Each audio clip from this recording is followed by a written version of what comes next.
Developing esports in Canada and operating an esports and gaming company in Canada is definitely a challenge to take on. The esports ecosystem in Canada has a long way to go still, especially relative to the States and relative to Asia. You have every single game you've ever played recorded, basically, when you're playing these games. So if you just fed all of that data into an AI, it could tell you each and every single mistake you're making to a personalized T better than somebody who watches all your games could. It took me a long time to be at where I'm at now. Like, this was not built in a day. This was built over the past 12 years to now be CEO. I say this to a lot of people, is like, there is no better time to start than right now. There's nothing stopping you right now from getting involved and doing stuff.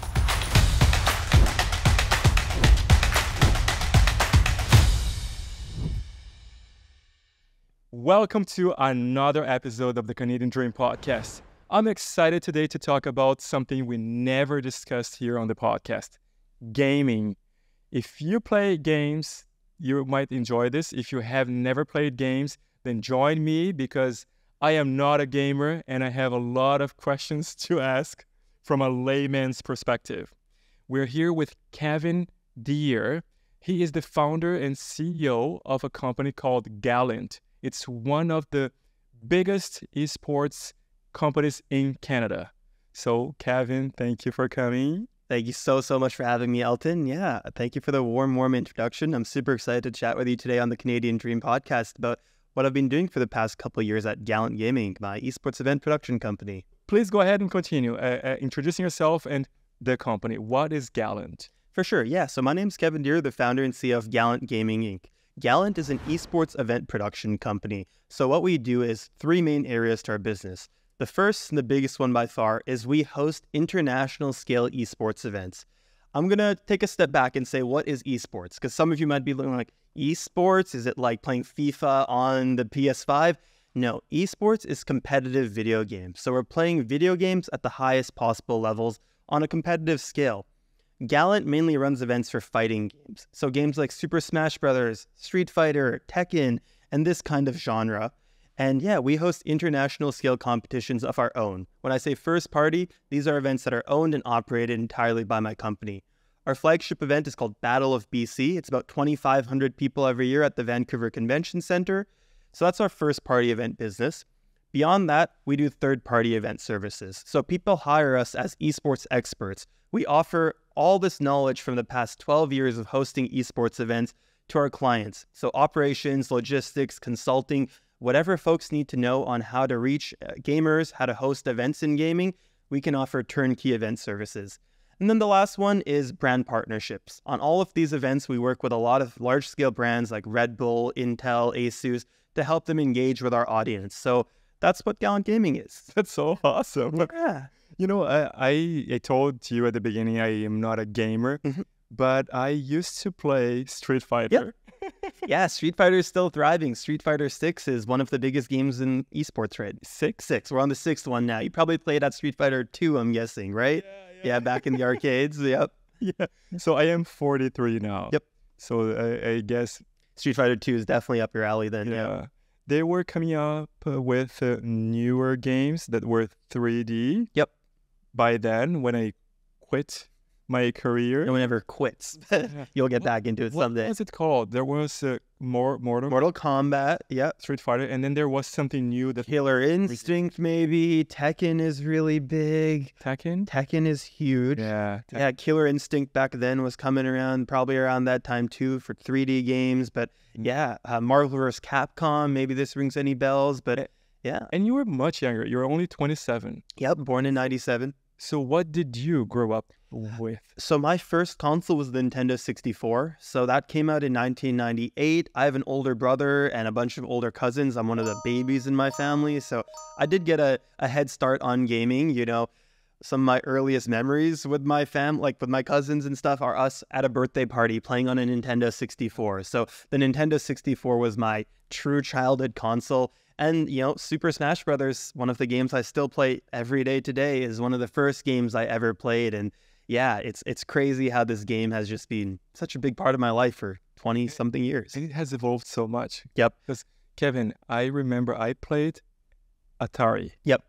And then I remembered we had a rich a rich friend in the building. Yeah. And he bought the first Master System. Yep. And then the Phantom System came out. They're such, yeah. Sega was the biggest player. Who's the biggest player nowadays? These days, it's quite the race between... Nintendo is honestly still continuing to kill it. Like, the amount of sales on Nintendo... Like, everybody has a Switch, but not everybody has a PS5 anymore, and Xbox has unfortunately fallen off. So I would say Nintendo's at the top of the leadership in terms of the console department these days. And is Sega still around? Sega, unfortunately, doesn't make any consoles anymore. They mainly just focus on making games for these consoles. Yeah. Sega's definitely fallen off a bit over the years, unfortunately, but they still have Sonic, and Sonic is very cool. Yeah. Yeah. Sonic's still very popular. Yeah, my son was 5. Yep. He was watching the Sonic movie. Yeah, the movie a few weeks ago. Very cute. And now he wants to run even faster. Like, oh my God. Yeah, I should encourage him to start his running career. Yeah. And which game do you remember from your early memories as a child that really, looking back now, that you think this might have been what made me pursue a business career in this field? Yeah, I mean, I definitely have to say, I mean, I mentioned again and again, I'll probably say this again throughout this interview, but Smash Brothers, Super Smash Brothers 64, it was the first game of its kind back then, right? 4 players can play, and Smash Bros, if people aren't familiar, Smash Bros is a Nintendo fighting game, and the whole premise is it's all of the favorite Nintendo characters. So you have Mario, Link, Samus, Pikachu, Jigglypuff, all of these fan favorites, all in one game fighting against each other. And it has a very easy barrier to entry. So anybody, even if you're not a good gamer, can pick up a controller and still have fun playing, even if you're really bad at the game. It really is an easy, approachable game. So it can be played at all skill levels. Pretty much any time I would go to a party throughout my childhood, a birthday party, whatever it is, we would be playing Smash Bros. And just the ability for that game to bring people together around this game is what really set that game so apart for me, because it's a very approachable game. It's interesting what I just mentioned now, because I think many people, especially older adults, parents, they are concerned that, oh, my child is going to be in this game only like by themselves. That's one person behind the screen, but it's actually a door that opens to a whole universe where they actually interact with other human beings, right? So you think they are isolating themselves in front of the TV in their rooms, but they're actually hyper connected. Yeah, definitely. Especially, I mean, looking back at it, definitely Smash Brothers, the unique thing about fighting games and my genre of gaming is it does force you to socially interact with people. These games didn't have online play. If you want to play against people or compete in a tournament or get better at the game, you had to physically find other people in your city who also played this game and meet up with them and compete. And so for 20 plus years, there have been in-person fighting game meetups, you know? When people talk about going to the arcade, it's not you're sitting there alone and you're socially isolated. You're going to an arcade full of people and playing against them. And that same thing applies to other fighting games like Smash Bros. So it enters the door to an entire global community of gamers. How was this journey for you from being a fan of playing Super Smash Bros. To actually now starting your bit? When did you start the business? So I started Gallant Gaming in January of 2021 is when we launched the company. So we're coming up. So how was that journey? Yeah, we can definitely go through that journey because it's been a really fun journey. So as I said, I've been gaming my entire life, and my first taste of competitive gaming, I actually went to a Super Smash Brothers tournament at a community center. So somebody was hosting a Super Smash Brothers Brawl tournament when I was in the 9th grade, I want to say, at Marpole Community Center. Here in Vancouver. Here in Vancouver, yep. And I got to experience my first in-person tournament environment for the game.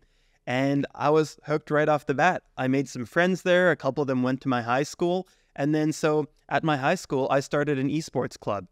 Basically, I wanted a way for folks who played games in my high school to get together and meet other gamers and have this social element. My entire life, I've been an event organizer. Bringing people together has always been something important to me. And so bringing people together around gaming, once a week, we would meet up at lunch in one of the classrooms in the school and just game and talk about gaming and hang out and meet other nerds at the time, because back then gaming still was a very nerdy thing. And I started hosting tournaments for high schoolers only, basically. When I was in high school for about 2 years, I hosted tournaments every month for high schoolers only. And those grew to being 50 to 60 students every month at Marpole Community Centre, where I went to my first tournament. And then through this, I ended up getting connected with some folks at UBC and the University of British Columbia, the university I ended up going to, and one of the biggest universities in Canada, had an esports club. And what did you study there at UBC? I did a double degree in combined business and computer science from the Stoddard School of Business. So it was right up my alley. Yeah, business and computer science, it kind of goes hand in hand with the career I have today. And are you good in math? That's the part I'm not so good at. That's why I didn't do a full comp sci degree. That's why I put the business side on there. I'm good enough at math, but okay. Sorry, I interrupted. No, totally okay. So what happened? I met the folks at UBC Esports, and they did not have a Smash Brothers club at the time, or a Smash Bros department in the club. They were mainly on StarCraft, which is a legendary old school esports game. One of the godfathers of esports is StarCraft, and Dota and League of Legends, but no fighting games. So I started the Smash Bros department at UBC. So I spent 4 years at UBC as a part of the UBC Esports Association, leading and founding their Smash Bros department. And those 4 years are probably the most pivotal years of my life, I'd say. The decisions I made and the growth I experienced at that club were tremendous, because through the club, I had the resources of an entire team of staff and volunteers, access to unlimited venues, and just things that would empower me to take some really, really big risks and take on challenges that, a sane person, if they didn't have this stuff, might not have. And so that's when I started Battle of BC. Battle of BC is still Gallant's flagship event. And I started that when I was 18 in first year of university. And so started out as 450 people, and now we're at 2,500. So Competitors, yeah. Wow. So yeah. So you started that competition there. Yep. But at UBC. Yep. But then when you opened your business, yep, you took that with you. Exactly. It was very... Was there any conflict with the university? No, not at all. It's very supportive and collaborative. We have a very strong relationship. I'm an advisor currently in the UBC Esports Association, and I made it very clear off the rip that we outskilled the club, basically. Battle of BC, up until the 4th one, we're currently coming up on the 7th one in 2025, was still hosted at UBC. But the 4th one, you could not fit another person into the room. We had 1,300 people. The building was shaking, and the fire marshal came because we had as many people as the building could allow. So we outscaled the UBC. And for the 5th Battle of BC, we went to the Vancouver Convention Centre, which was always my dream venue. As a kid, I would see the convention center and think, one day I'm going to host a tournament here. And Battle of BC 5, we finally did end up scaling to the Vancouver Convention Centre. 2,500 people. Yeah. All day? How long? 3 days. Friday through Sunday. Every day is about 12 hours. It goes from 10 a.m. to, 10 p.m. roughly. A lot of gamers. And it ends with a boat party. Oh. Sold out boat party. Yeah. Okay, how many people can go? Boat party is 400 people. 400? And it sells out in 17 minutes this year. So, a lot of gamers. 45% of our people host that only once a year. Battle of BC is annual. Yeah, Battle of BC is our flagship annual, but we have a couple other first-party events now that we're hosting. This year, we're hosting probably 6 first-party events. I won't go through them all, but yeah, they're all around the world. We had one event in Japan earlier this year. That was a smaller scale, about 60 people in Tokyo, but yeah, Gallant Gaming worldwide hosting events. Cool. And where are the other 5? So the other 5 are Pacific Northwest. We have Surrey, Richmond, Seattle, and then we also have one in Florida, so Kissimmee, Florida, and then Japan on top of that. So that's where the 5 are. Nice. Yeah. For the ones in Vancouver or around Vancouver, where do people fly from? The people who come from the most remote areas? Yeah. So actually 45% of our people come from outside of the Lower Mainland. So quite a few people are traveling. Obviously, the biggest place that we get people coming from is the United States. So people come from all corners of the United States to come out. But in terms of the farther people, we have people coming from Japan, from Sweden, from Germany, from the United Kingdom, from Korea, from all over these far corners of the world. Next year, we're expecting people from Pakistan, from UAE, from Saudi, all over the world. People. And obviously, they're not coming to try to win. They're coming for the experience. I mean, some of the people who are coming from that far away are coming to win. One of the best players in the world comes from Japan every year, for example. Somebody who has won twice has come from Sweden. Leffen has come from Sweden twice. So these people who are traveling that far, a lot of them are really the top players in the world because they want the best competition in the world. And Battle of BC is one of the most stacked competitions there can be. And are they sponsored? Yep. All of these. Do they make money? Yeah, they do. Most of these professional players for fighting games have salaries that are their base point from their team, and these salaries are by whom? Paid by their sponsoring team. So these people represent teams, just like a soccer player would represent a soccer club, right? A football club. The same thing goes for esports. So there's teams like TSM, Cloud9, Team Liquid, all of FlyQuest. There's a lot of different teams in the esports space. Some of these teams actually have ties to normal traditional sports teams. For example, the Golden State Warriors had their own esports team called the Golden Guardians, and those were one of my biggest clients for years. We would run events for them. So, yeah. That's so cool. So cool.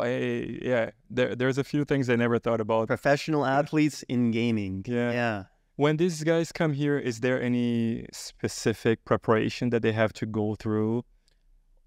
Like you said, if you are a soccer player, you bring a massage therapist with you, physiotherapist or whatever. You have to work out. You have to warm up before a game. What is the routine for a top esports player? Yeah, a top esports player is solo training at least once a day, just practicing their movement in the game. So these games, right, they require tons of reaction times, precise inputs. The beauty of Super Smash Bros. Melee is there's a lot of sequences that are 1/60th of a second precision. So frame perfect is what we call it. The game runs at 60 frames per second, as many people in film or gaming might know. And some of the inputs require you to input something on a very specific frame, 1/60th, so frame perfect. So these people are constantly practicing, playing against other players to stay on their A game. VOD review, a lot of these people have coaches, and so they will review the matches of other players that they have to fight to see and recognize their patterns, their strategies to get the upper hand and stay at their A game. A lot of times we'll do a boot camp before the tournament. So for the couple days leading up to the event, the players will come early and they'll spend a couple days just practicing, training with each other to stay at the peak level going into the weekend. Yeah. Is it important for them to sleep, for example? Yeah. Because you're going to spend a lot of time on screen, or do they usually not care about it? They just stay up. These days, a lot of people, when they think of professional gamer, they think of some dude in their basement who's overweight, unhealthy, and, just generally just a gamer per se. But really, these people are athletes. They all have mental coaches. They're all doing physical. Like right now, I'm really happy to see it. There's a trend going on, almost a fad per se, in the esports scene of fitness, right? All of these people realize that by keeping themselves physically fit, they perform better, because these days, I mentioned to you, it's 3 days long, and all day they're competing. So even at 8 p.m. on Sunday, they have to be in peak performance capability, right? And you need to be physically fit to be able to do that, because the intensity of their... And how old are these top competitors? The average attendee is about 25, 26 years old. The best players around, 28 to 32 is what the best is for my game, Smash Bros. Melee. But 25 to as old as 40 is kind of the range for top-level fighting game players. Okay, so back to the business now. Back to the business. How was it for you to start the business? How you had to set up the business, who you had to hire, who was doing payroll, taxes, selling? Business admin is the most stressful part of owning a small business. I have an accountant and an admin now who supports all this stuff, but for many years it was just me bootstrapping it, right? For a long time, Gallant Gaming was Kevin Dhir extended, and for the past year and a half, 2 years, it's been really working towards scaling the business to being a lot more than just me. But in terms of getting it all started, I'm happy to share the origin story of how I decided to start Gallant Gaming. So basically, when the pandemic hit, esports took a really, really big blow Because most people would think, okay, we'll just transition to playing online. We're already playing on our computers anyway. It's all going to be fine. But as I was saying, Smash Brothers was not the case. Smash Bros was all about in-person play. There was not good online play for Smash Brothers leading into the pandemic. So before the pandemic started, 3 days a week, I was at tournaments. Monday, I would host the Microsoft Weekly. Thursday, I would host a bar tournament. And Saturday, I would go into Seattle. And I was living in Washington at the time, sorry. And on Mondays, I would go into, Saturdays, I would go into Seattle for the big regional tournament, right? So 3 days a week. And that went 100-0 when the pandemic started for me. And so August of 2020, I was super depressed. I had lost such a big part of my life, my community, and feeling tapped in on my community. And so at that time, I also had to cancel Battle of BC. We had Battle of BC 4 was planned for, I want to say, July of 2020. And we had to cancel given the pandemic circumstances. So throwing away so many months of work, we already had hundreds of tickets sold, so much planning done. So it was kind of a double whammy between just losing so much of my life. And that's when I realized, yeah, what is missing? It's gaming, it's esports, it's this community. And so in September of 2020, somebody released a way for us to play Smash Brothers online from our computers. Some genius decided this is my passion project, and he spent a year building this, and he launched it at the perfect time because it opened the door to online competitive play. So I decided I'm going to take my skill set of running events and do it online. And so that's where Gallant started. January of 2021 is when we launched with the Gallant Melee Open Series. That was our flagship event for a couple of years where we would run large-scale global online tournaments with 500 to 800 competitors open to anyone in the world because we were playing it online. And that's really how Gallant came to be. When I started doing that, it was very clear to me that this is my calling. Working as a software engineer, while it was great, was not where my passion was. It was about creating events and experiences and memories for people. At that time, you had a job as a software engineer. Yes, until October of 2023, so just about a year ago, So I worked at kept doing this only on the side? Yes, exactly. So for the first couple of years of Gallant, it was being done on the side. I had a lot of work-life balance and flexibility with my position at Microsoft that I'm super grateful for, that enabled me to continue building Gallant as a side project until now. So I would guess your main concern back then was to get all these players together to agree on a date and make it logistically work for everybody. But on the business end, receiving payment, how was that part of the business for you? Yeah, it still continues to be a grind, right? Financial sustainability is such a big challenge for us in this industry. Right now, esports is going through what's called an esports winter.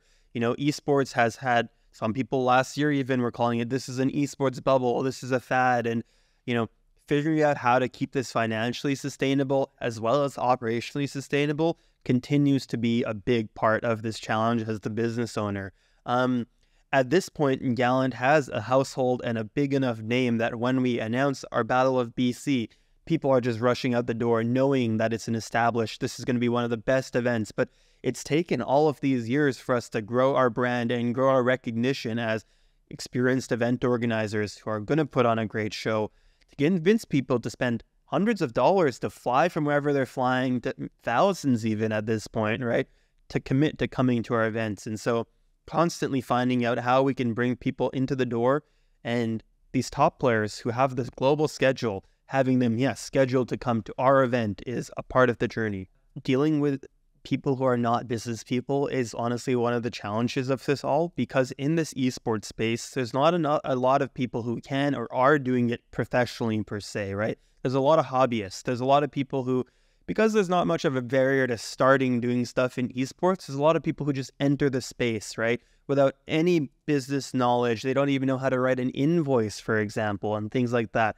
You know, chasing people down to pay them money is one of the things you would never expect. But we finish a tournament, we give all of the players who won money, you know, here's a form, please fill out this form so you can win your thousands of dollars. And sometimes they just won't fill it. We have to chase them for them to get their money from us, because otherwise, you know, I don't want to hold their money. For me, it's working in an industry that is still developing. Esports really is in its nascency still. Even though it's been around for a second, it's still figuring itself out. And also avoiding bad actors. That's also a challenge that esports has faced. There's a lot of people who, while esports was kind of booming and, seemed like this big money-making opportunity, people came into the space with zero regard for, building the community, building sustainability, building an ecosystem. They just came in of, we want to come and see how fast we can make as much money, and also took in a lot of VC funding, right? There were so many esports teams that took... What is VC? Venture capitalist funding. Okay. Yeah, they took investment funding. And you look at companies like FaZe Clan, like Enthusiast Gaming, these companies IPO'd, and so many of these stocks got delisted at this point, or are worth 95% less than what they were initially worth, right? So even at this point in the game for me, with all this experience, a big challenge is really just navigating how to do this properly as a sustainable, scalable business versus just we're some dudes who want to run tournaments.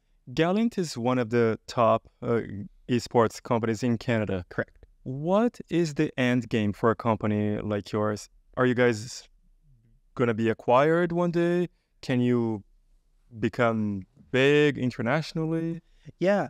For me right now, you're asking this at a great time because I'm still doing some of that planning for what would be my end game with it. But right now, at least my vision is, hey, we have a portfolio of very strong, globally recognized, first-party, owned and operated events taking place in, I'm aiming right now for 3 major locations, one big one in West Coast Canada with Battle of BC, our Florida event as our next big one, and then a big event in Asia. So if we can get these 3 events every year running profitably with a good, healthy margin, sustainably, where no one is getting burnt out to run them, and having this global brand where we're just doing this and then people are hiring us to do other things or coming to us. But our main business right now is how can I make this business of running our own events? Because that's what we are right now. I have to look at a spade as a spade. We are an event organizer, and there's many other companies that are event organizers, concert organizers, convention organizers,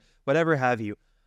I need to just succeed as an event organizer. And for me right now, I'm running my own global scale events that are profitable, that are reaching the reach and impact we want to see. What are some of the obstacles that you face as an event organizer, especially in esports, that people like myself or maybe some people from our audience have no idea of? For me right now, genuinely, one of the challenges is just having to manage so many different stakeholders. Our event means so much to so many different kinds of people and different kinds of entities. So earlier you even mentioned, how do we get... The players are one of them, the game developers at this point, right? We have a license from Nintendo, a license from Bandai, a license from Capcom, making sure we're playing right by them. This morning I had a call with Bandai to talk about, getting our event, that partnership. So managing those stakeholders, the city. Right now I have a partnership with the city, Destination Vancouver, and every year, we're having to revisit the conversation and discuss, our partnership with them. My team and staff themselves, right? Oh yeah, is this person graduating and moving away? Is this person... Most of my staff are just contractors. Almost nobody other than me is full-time on my company, right? So they're all trying to figure it out in their lives. Yeah, stakeholder management of all of these different stakeholders, some of which you might not even expect, like coordinating all of these people and coordinating such a large-scale project. Because at the end of the day, it's just all a really, really big project with an endless amount of tasks to do. So capturing all these tasks and eliminating the unknowns and eliminating, the chance of something going crazy and burning and setting fire. And the BC, what is it called again? Battle of BC. And you are now on your seventh iteration, yeah. What went wrong in any of the previous... Oh my gosh, Battle of BC 6, there was many fires on Battle of BC 6. Battle of BC 6, Sunday night, right? The event's about to end. And we tear down a lot of the equipment. We're getting it all ready to ship out to the truck that's supposed to come. And, it's now like 9 p.m. and the truck hasn't arrived yet. And we have to get ready to leave the venue for the boat party, which departs at 10:30, right? And the truck still hasn't arrived. I'm calling the guy. He doesn't answer 8 calls, the truck person who's supposed to come. And he says to me verbatim, "Wait, you need me tonight?" So can you imagine the heart attack I'm having here of like, how the frick are we going to get thousands of dollars of equipment, hundreds of TVs, monitors, gaming consoles, back to Seattle for Tuesday right now. Like, what's happening here, guys? And so, yeah, just having, for me, my job is all about mitigating the fires before they even happen so that we don't have fires, or responding to a fire as fast and elegantly as we can so people on the other side of the curtain can't even tell that there was a fire, right?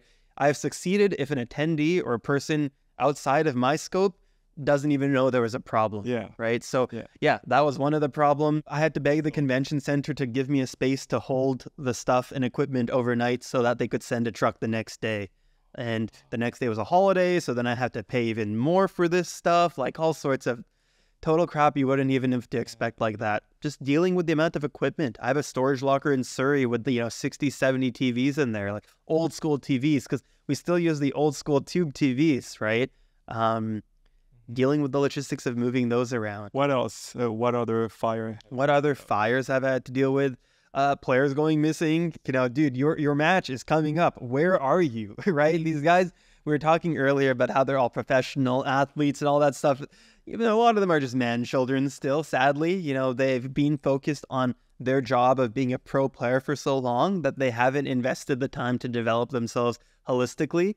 And yeah, things like making sure you show up for your match on time so I don't have to disqualify you after you flew around the world to be here is unfortunately a big, still real challenge that we sometimes have to face. Tell me one more. I like this. Tell you one more. I don't even know, man. Oh, Battle of BC 5. So Battle of BC 5 was in the Vancouver Convention Centre East. And so that's the one with the white ceiling, the sails and everything. And none of us recognize the big challenge of the sun. The sun comes into the venue through the sky, right? The ceiling. And you cannot see the screens. Monitors. The screens, yeah. So we're having to deal with angling our screens so that the sun isn't hitting them, and our big projectors, there's nothing we can do about our projectors, and putting a shade on the top of them. You would never think about this as a problem until you're facing the problem in the face. So just dealing with the sun and natural nature. Wow, so you've been doing this now for close to 10 years? Yeah, so Battle of BC, the first one was in 2016, and that first tournament I hosted in high school was probably in 2013, 2012. So yeah, over 10 years now. And do you see yourself more as an event planner or as an entrepreneur? I definitely see myself as an entrepreneur. These days, I'm really trying to scale myself out of the event operations, right? I'm building my team of people who can actually handle the event operations, because these kind of problems and challenges, well, they're like, ones that I'm happy to solve, are not where I can personally spend my best efforts towards growing and developing this company, right? So I definitely see myself as an entrepreneur. Gallant has multiple wings to the business, and running the events themselves is the stuff that I have a team that I've been growing for all these years of experienced people who can do. Because yeah, if every Battle of BC required me to be putting 300% of my life in towards organizing it, I can't do it. 300%. 300%. That's really what it feels like sometimes. So now coming to the 7th edition, what have you changed in the logistics to avoid some of those fires? Capturing all of these lessons. I mean, every year we do a big team-wide debrief where we come up with a really big document of all the lessons we learned on this one. And then at the start of the next one, when we start planning it, we go back and we check that and we make sure, are we going to make any of these mistakes again? And the answer is always no, right? We'll never want to make any of those mistakes again.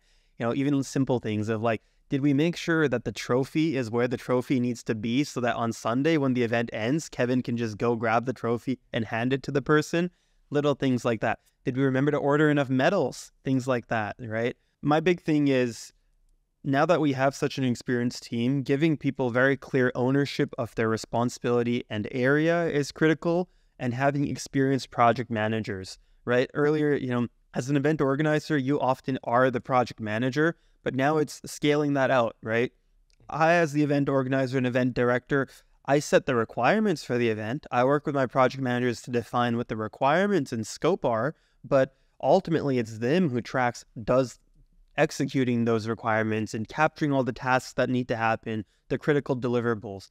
Honestly, a lot of this is just taking inspiration from my work and life as a software engineer. How does a big app get made? I worked on Microsoft Word, right? How does a new feature on Word come to life? And just taking inspiration from that, because at the end of the day, all of it is just how do we get a team of people together to maximally efficiently build this project and come out with this project. And it applies to everything. It applies to making a pizza, to, running a big tournament, to hosting a birthday party, right? Like it's all the same core skill set. So you mentioned new features, and I was just thinking now about AI. Everybody talks about AI. Yep. How much has changed in the past year alone, and what do you see happening in, say, 2, 3, 5 years that we're not even aware of?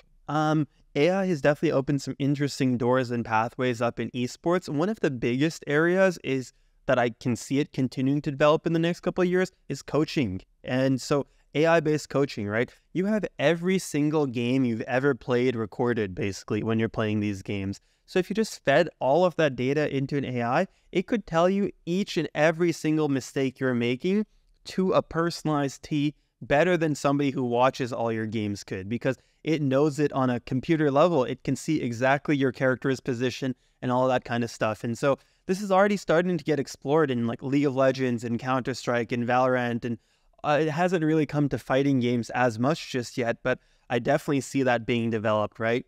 AI thrives on big data sets, and these games, we have massive data sets of gameplay. So figuring out how to coach someone and support someone's skill development through AI is definitely something I see happening. And are there ways for players to cheat on esports? There definitely are cheating options in esports, and I also see AI opening doors on that in a bad way, harder to detect cheating, because all of these games have ways that they try and detect cheaters and anti-cheats and things like that. But with AI, it can be difficult, because I'm sure that there's AI being developed that basically mimics exactly how a human would play, that becomes undetectable. So yeah, AI does open some interesting doors too. So how can someone cheat nowadays?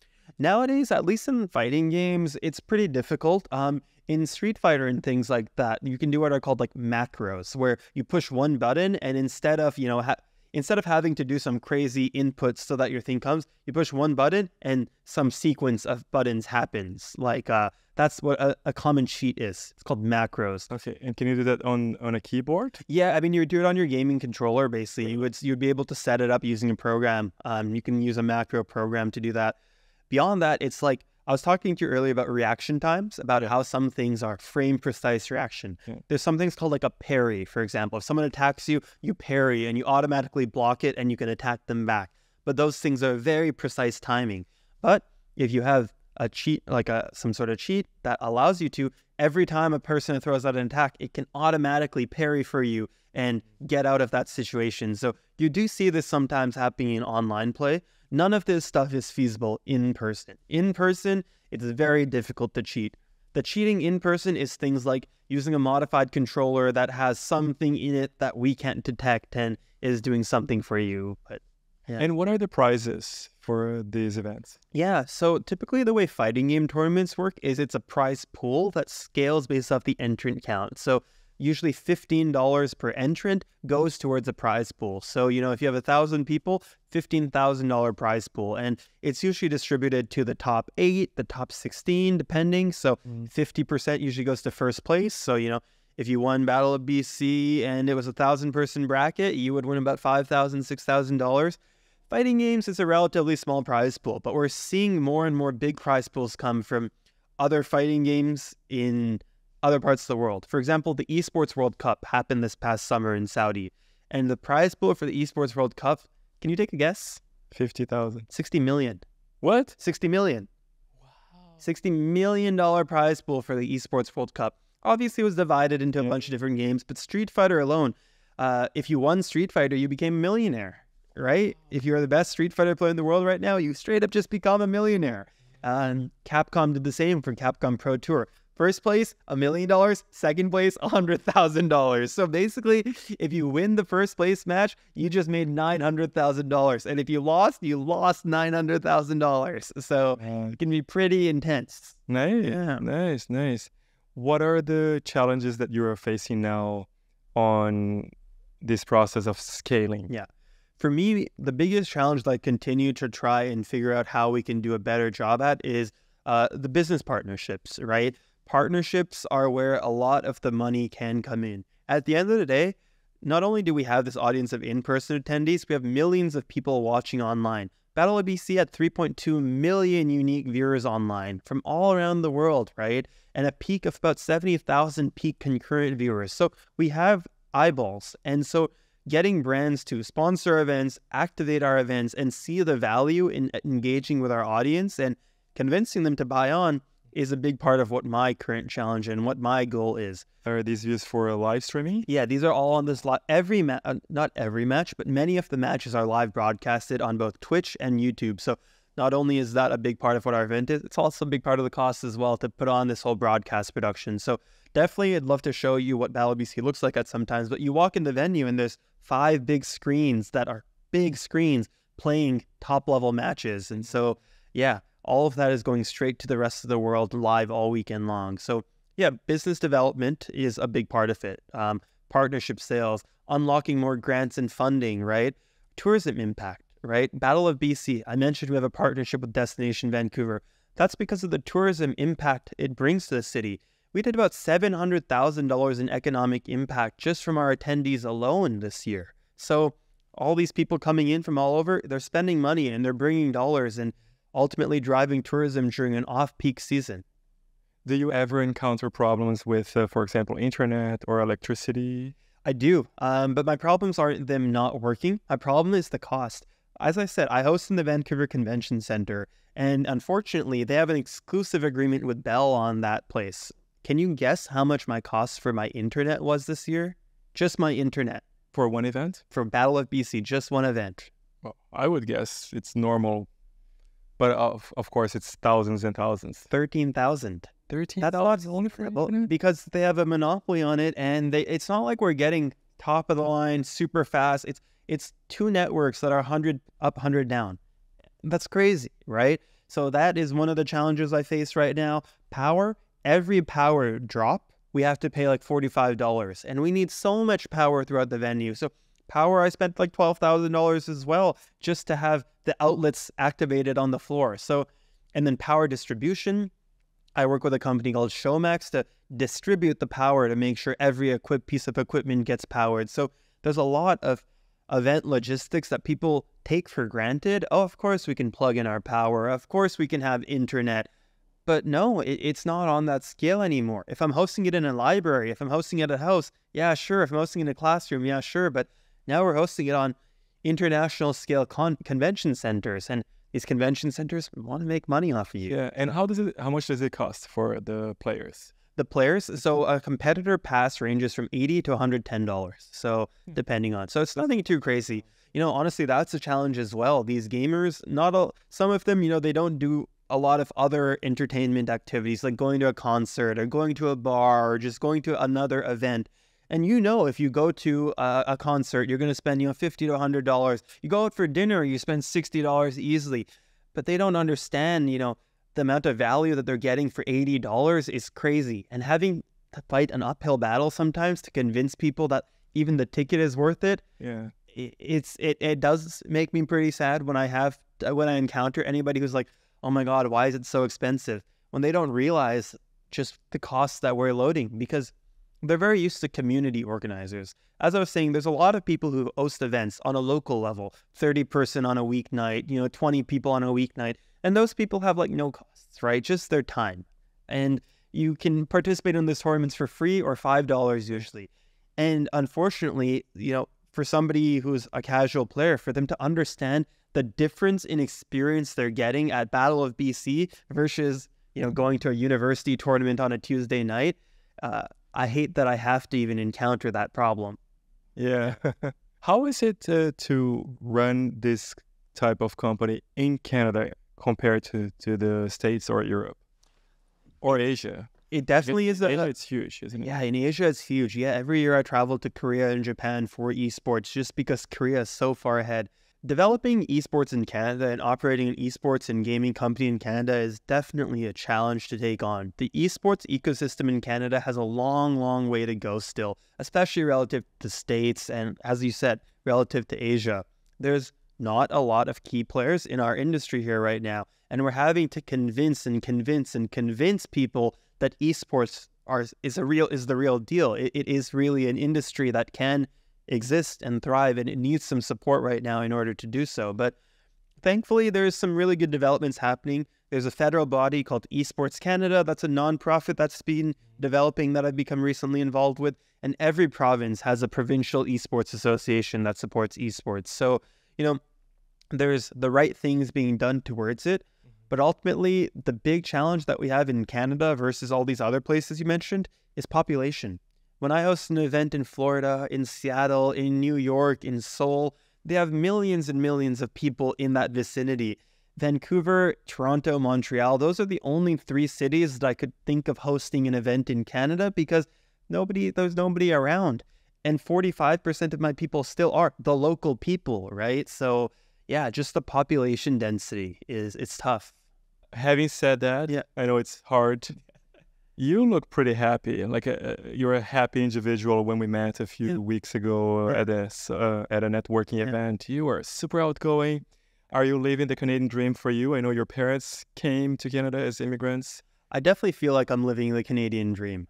Genuinely, to be able to be a young entrepreneur who's trying my hardest to bring my passion and dream to life. I mean, every event we do, every business activity I do, I always just feel so much pride of, if I wasn't working on this, it just wouldn't exist, period. Somebody else wouldn't just come and host Battle of BC or Plat Fight or any of these things we're doing. I'm championing and pushing forward an industry that doesn't even fully exist yet, that I'm creating. And, when I look back at this time in my life later on, I can only be proud, I'd say, of having created this stuff. So yeah. And what piece of advice would you give to those aspiring entrepreneurs or gamers who are where you were 10 years ago? Yeah, I mean, I say this to a lot of people, is like, there is no better time to start than right now. There's nothing stopping you right now from getting involved and doing stuff. It took me a long time to be where I'm at now. Like, this was not built in a day. This was built over the past 12 years to now be CEO, big entrepreneur, doing all of this big scale stuff. But you can start right now by just volunteering at an event that's happening, or starting a Discord server, or just being an active participant in your community. That's all I ask of people. Whenever I meet someone who says this, I say, how are you actively being involved in your community right now? Are you going to events? Are you making friends? When you go to an event, do you try and meet new people every time? Like, what are you doing right now to build this up? And when you say right now, you don't mean today. I mean 2024. You mean today. Yeah, like in your life. Like in your life right now, what are you doing in esports, right? You tell me you want to have a career in esports. I ask you, okay, well, what are you doing in esports right now? And if you tell me, I don't know, I just want to, there's nothing stopping you right now today from getting involved in esports. Surely there's a local scene around you. Surely you can play online. There's so many things you can already actively be doing that can get your foot into the door into this space. It's very low barriers to starting in the space. The barriers are to developing farther in the space, but yeah. Good. Before we wrap up here, I want to ask you something regarding gaming, but also our life outside the game, and outside of the screen. What have you learned playing games and hosting these events that you take to your, let's say, to your offline life? I mean, for me, one of the big things that I remember vividly when I came to this realization is, it may sound kind of cliche, but everyone's just a person. Everybody is really just a person. And this, for me, was relevant when I was meeting all these people who were my idols, right? These people are the best players in the world. For so many years, I would watch these people on streams. I would stay up late at night watching their matches and things like that. And then when you get to meet them, they're all just people. Me, myself, I am this event organizer. I'm just a guy. I'm just a person doing what I think I'm supposed to be doing right now. The same goes for literally anyone. We're all just people trying our hardest to do what we want to do. And I take this from my esports life to my in-person life, right? Everyone is just developing as a person. And for me, esports, the gaming is great. I love the gaming. I love competing. But the bigger thing for me is it brings together people, right? Finding this community of people in esports is what keeps me going, right? I've found friends all around the world. You drop me into any city in the world and I can find people who play Smash Bros, who might even know about my events and become friends with them. And suddenly I'm not alone. And I've done this. I've been literally all over the world and I meet gamers. And so for me, everything else is cool, but the people and recognizing that everyone's just a person who's just a cool person. Don't you have a podcast yet? No, I just like talking to my friends and you. Yeah, a podcast would be great for you too. One of the things that I encourage anybody who's an entrepreneur thinking of how they can start a business in gaming is just come up with a clear, what is your business? What is your business's strategy? You know, what are you trying to accomplish as a business? What are your business's primary activities? And like seeing a spade for a spade, not trying to be everything, just making it clear, this is what my business is. This is what we're going to do to make money. This is how we're going to make enough money to pay it. Like coming up with an actual concrete business plans and the steps and not getting lost in the weeds of all the other cool and exciting things that come up.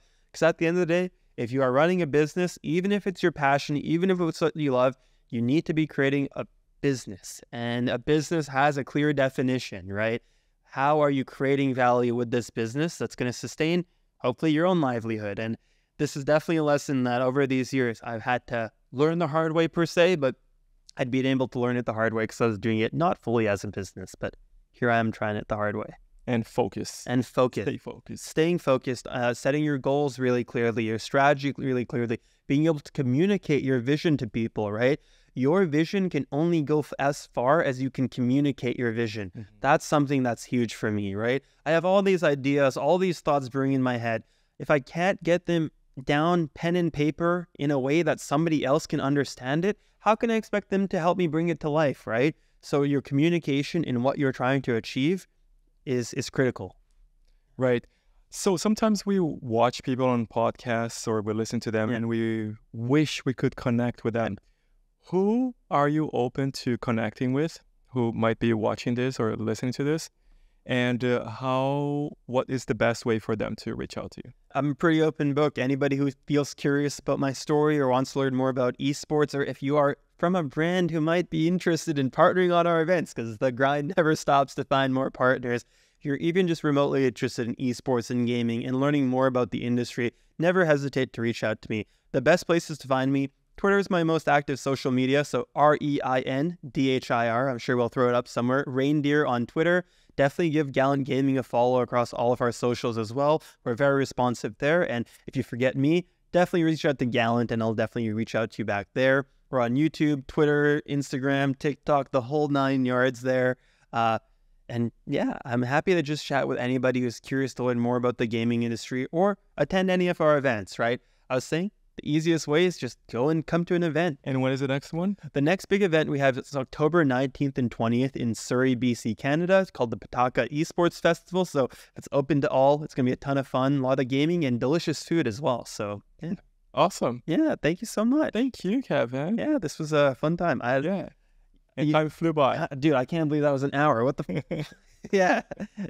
Thank you. I hope that was fun for you. I told you I can talk forever about anything, but I hope I made some good points. I encourage everybody to go and to Gallant and check out what you do. Are you guys on YouTube as well? Yep, we're on YouTube. As I said, every match we record and it's all posted there. So go check out what one of our events actually looks like. So on October 19th and 20th. Yep.